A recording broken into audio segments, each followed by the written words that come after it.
Hey everybody, it's Darcy from the Purposeful Pantry, and tonight we're having Chilimac from our food storage.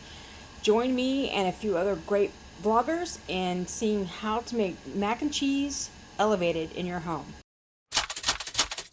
So what we've got here is nutritional yeast, taco seasoning, though you can go ahead and use like packaged taco seasoning from the store if that's what you store in your food pantry. I'm using some freeze-dried ground beef today. You can use cheese powder and skip this stuff altogether, but I don't have regular cheese powder. I'm out, and all I have is this kind of snacky stuff, which is super salty, and we're not going to use this, but it's an option for you if you have it. So I'm going to go ahead and use 2 boxes of mac and cheese, and what I will do, which I didn't pull out here, is grab some plain macaroni to go along with this to make this bulk up some, powdered milk, vegetable powder, and green powder. And if you follow me for a while on the blog or here, you know that I stick this stuff in everything. So I make sure they get vegetables, or at least greens and vegetables, in about everything I cook. So let's get started. What I did first was go ahead and get a pot of water boiling. Then we're going to get the ground beef ready. Okay. Next step is, after we've gotten the water boiling, we're going to go ahead and add it to our dehydrated beef to make sure that we have it ready to go for when the mac and cheese is ready. Because you have to let this steep in some water for a while. So while this calls for 1 cup of liquid, forgot to take out the little oxygen absorber. This calls for 1 cup of liquid to 2/3 cups of beef. I'm going to go ahead and do full cups, because I got big guys who like to eat. So there's that. Then a cup of water.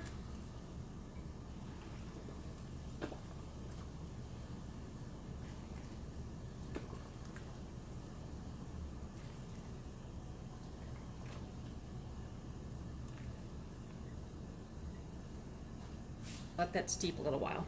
Now, while my beef has had 15 or so minutes to sit there and simmer, I'm going to go ahead and add my 2 boxes of mac and cheese.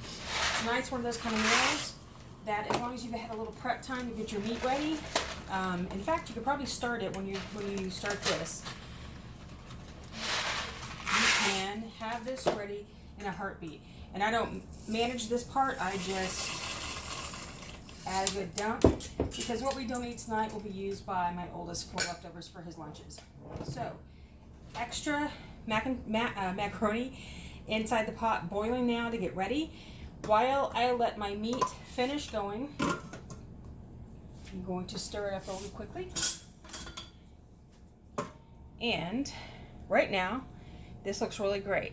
I am going to let you know, this ground beef, when it's been rehydrated, is a little salty.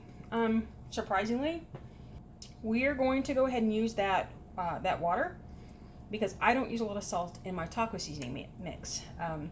So that will kind of balance each other out. I tend to use a taco seasoning mix that I make from scratch that I don't put a lot of salt in. I'll try to remember to put the recipe down below. So, typically, you need about a 1/4 cup of taco seasoning mix. I'm going to use a little bit less than double of that for that meat. And then as this cooks down, I'm going to turn on and let it simmer.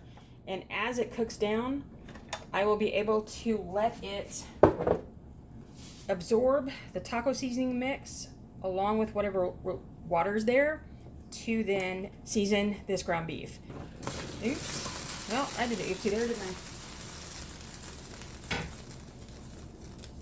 Haven't done that in forever. While this simmers and absorbs what it's going to absorb from this taco seasoning, we'll let this finish and we'll get on with the next step. So while I'm waiting on the macaroni to continue boiling, I'm going to go ahead and get my milk ready.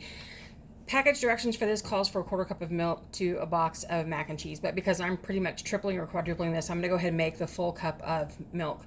So it is 1 cup of water, which I use filtered water from our refrigerator. It's room temperature, so it's no big deal. And then 1/2 cup of milk. This is the 1/4 cup.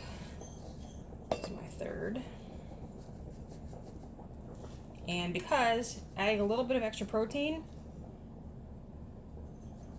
I don't mind making this just a little creamier. Then I'm going to whisk this up. Let it sit.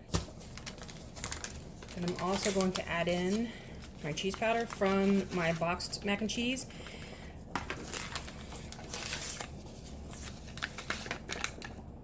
Normally you'd be doing this over some heat, but I like to go ahead and just get the mix, the liquid ready.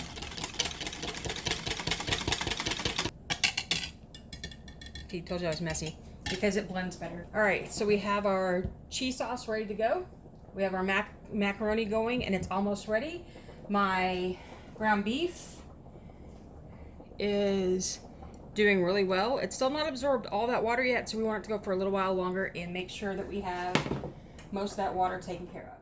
So what I just did was I strained my macaroni then into the hot pot that's still warm, and I've got the, oops, I don't have it set. I have the burner on this set, so the taco meat now is back inside the large pot. What I'm going to do now is add my extras. I'm going to add 2 tablespoons, oops, of, oh, it's on the lid, that's right. 2 tablespoons of vegetable powder, and it's pretty much going to wipe me out. I may go ahead and just add 3. And I've got to make some more. All right, 3 tablespoons of vegetable powder. Then I'm going to add about a tablespoon of green powder, or a heaping tablespoon. That'll work. I'll have links below of how I make green powder, which is made of pretty much every kind of green that I can get my hands on. I dehydrate it and then make it into a powder form so that I can put it into all of our meals when we normally don't eat greens because we don't like them cooked. So we'll eat them fresh in salads and stuff. I just don't eat them this way. So what you're going to see is this so far.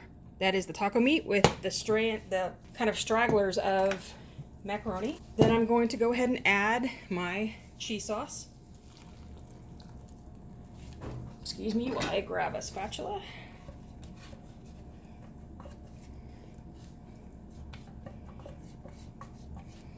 On most days when I make this, when I'm not a little nervous about doing it on video, this might take me about 20 minutes total, because while the ground beef is rehydrating, I go ahead and get everything else ready so that by the time it's ready, I can just quickly dump all this together, let it sit for 5 minutes, and absorb all the flavors, and then we're good to go. So I'm just going to mix this up, and you have what looks like this, I don't know, almost like cheeseburger soup, but not quite. So let me get the pasta added to this, and I'll be right back. One thing I forgot to add was nutritional yeast, which is a yeast made from molasses, actually, and not from actual yeast. It has a really great nutty flavor. It contains a lot of B vitamins. It's something that vegans and vegetarians can use to help boost their B12, but it's also good for you just in general. And it has a really cool nutty cheese flavor, which just adds another little bit of, another little flavor profile to this. This is not the most appetizing looking of meals. I mean, it's pretty brown, and it's pretty mac and cheese looking. It's not even really bright yellow like Kraft is, which some kids are used to. But the flavor is really good. It's a good quick meal to be able to pull from your pantry in just a few minutes. It's easy to stock all of these ingredients on your shelf, and it makes a great dinner. What you can also add to this, if you are wanting to boost the flavor even just a little bit more, you can add a little bit of cooked and pureed butternut squash. It will give it a yellow flavor, a yellow look that your kids are kind of used to for mac and cheese. You can add ingredients like sprinkles of avocado on top, maybe a little sour cream just to make it a little taco-y. But this is our quick from Food Storage actually it's Chilimac with a twist. So before I dig into my Chilimac, make sure that you follow down below the hashtag 2019 Macaroni and Cheese Cook-Off Collab. A bunch of us got together to help you step up your macaroni and cheese game. From Food Storage, from fresh fruit, mac and cheese fresh fruit, from fresh food, or however else you might like to make it. So enjoy dinner.